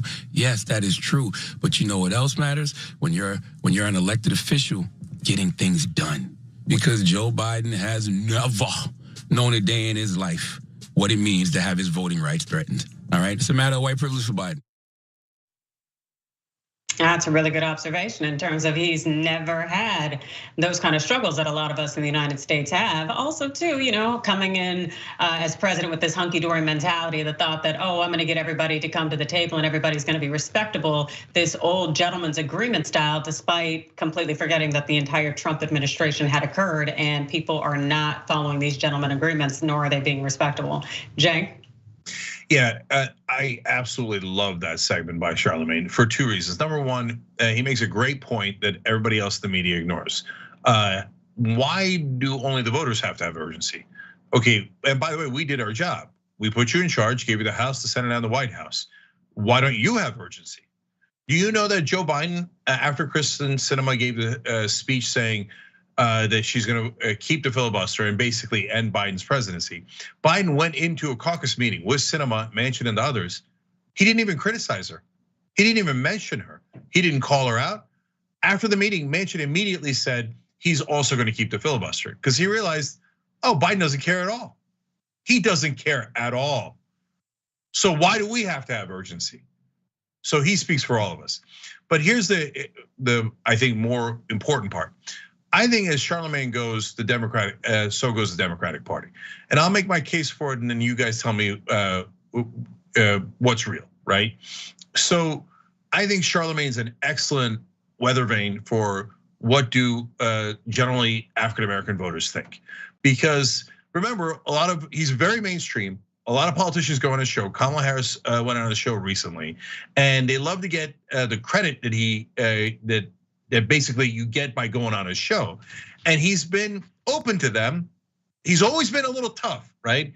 And I've never seen him be soft. In fact, I think he's a better journalist than almost anyone in national media. And then, but now he's drawn the line and he's saying, because my guess is he senses it from his audience, like we sense it from our audience. We've had enough. We've had enough of Democrats saying, after the next election, after the next election. No, you'll do it now. Otherwise, don't come crying here telling us how we have to vote more for you. Yeah, it seems that they continue to always say, just wait, just wait. But of course, when elections come, they need us to come out and vote. Yet no one is really working or pushing truly and making that invested effort in things that are important to the Black community and things that hold a lot of us back from being essentially contributing members of society and changing the oppressive structures that are essentially instituted across the board, across the nation. And it's just hard to continue to have faith in a country that has done nothing but hold you back and abuse you. Bridget? Yeah, I think that he is accurately summarizing a lot of how folks feel. I really don't like saying this, but I do think that a lot of bad actors in our political system, their goal is to get folks to check out of democracy altogether and to be like, oh, the right and the left are the same. All politicians are the same. They're all crooks. It doesn't matter who you vote for. And for a long time, I would have said that, no, you're wrong. No, you're wrong. I completely understand people who just feel completely frustrated to the point where it's like, why not just check out of this process that is so unwilling to see me, unwilling to support me. Like I was watching this interview with Ginni Thomas, and she was asked like, oh, what should people do if they're feeling frustrated about, the loss of voting rights and all of this? And she said, oh, go to your kickboxing class, drink your margaritas and show up on Monday, do whatever you need to do to get your frustration out. And I thought, gee, the people who are losing their voting rights, I'm not sure that they're like taking private kickboxing classes or like going out and spending lots of money on margaritas. And part of me thought like, is this really who you think the folks who are having their voting rights threatened? Is this really like the only way that you can conceptualize them? And so I think that, the way that Charlemagne is talking about this frustration and this feeling, I think that he is not wrong. I think that he is accurately summarizing the way that a lot of folks feel right now, where it feels like we did our part. We came out and voted in historic numbers during a pandemic, mind you, risked our lives to vote, organized the vote, and here we are still having the same conversations. And so I completely think that he is accurately summarizing the way that a lot of us feel right now. Yeah, there's two more parts of that. Look, the idiot Joe Biden sees that his numbers with independents and Democrats are dropping like a rock, and his overall polling is disastrous. Not because of Republicans, they always hated him. Look at the goddamn numbers, you schmucks, right? You're losing Democrats. That's why your polling numbers are so disastrous. And what does Joe Biden say in the last press conference? He says, I promise I won't go too far left. No, you come on. So now look, why I think Charlemagne is so important is because he's not known as a progressive. I don't know what his exact politics are, but he's not known for that. He's very mainstream in that sense.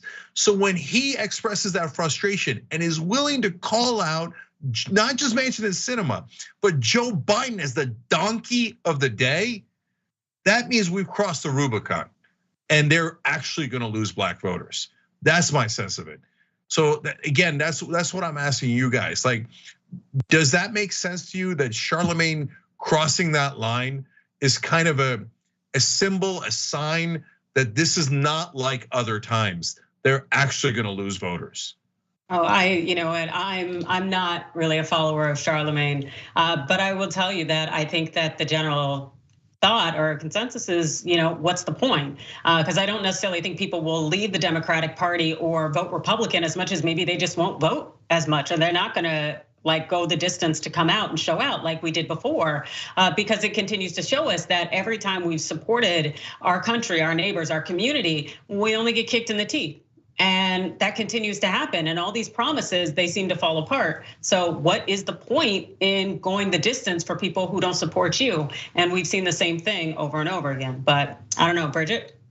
Yeah, I agree. I should say I'm no big fan of Charlemagne, but I do think he has a point here. And I also think that what you were saying, Cenk, earlier about sort of Biden saying, I won't go too far left. I think that the Republicans were going to demonize him no matter what he did. And so you may as well use this mandate from the people to swing for the fences and go big and make big sweeping, the kinds of big sweeping progressive change we need right now. I think it's such a mistake. And like classic Biden, classic Democrats to play it safe, go small, and really accomplish not that much. And I think, yeah, you were exactly right. They were going to demonize him and hate him regardless. So why not go big and actually get policy passed for the American people? And who cares if Republicans demonize you? Who cares about meeting them halfway? Who cares about this fiction of bipartisanship when only one side seems to be all interested in it? Like this idea that you're gonna meet them at the table and like be very, civil and play things above the board. Obviously, they're not interested. How many times do we have to go through this? So I completely agree with both of you. I think that folks are right to feel frustrated. I feel frustrated. I think the frustration I'm feeling in this moment feels very different than the kinds of frustrations I felt in other administrations. And so I don't know where we go from here. I don't know what we do with this. I'm interested to see how the midterms play out, but I don't think that Charlemagne is wrong in this moment. Yeah, I know where to go. Vote against almost every Democratic incumbent in a primary, in the primaries. We cannot vote for fascists. We cannot vote for Republicans, but you've got to participate in primaries and punish these establishment Democrats for doing this to you. We're like abused spouses, and the Democrats keep saying, "Oh no, baby, it's okay. I still love you," and I'll do right next time. No, leave them. Go vote for progressives. Okay, we're gonna lighten it up completely for members in the bonus episode, where we're gonna talk about this incel who has the funniest excuse ever for not ever getting sex. And speaking of that, is it cheating on your spouse if you're having a relationship with a chatbot of artificial intelligence? It is amazing. All right, that's for the members. If you're on YouTube, you hit the join button below to become a member and hear that. And if you're anywhere else, tyt.com/join. Members, we'll see you in a minute.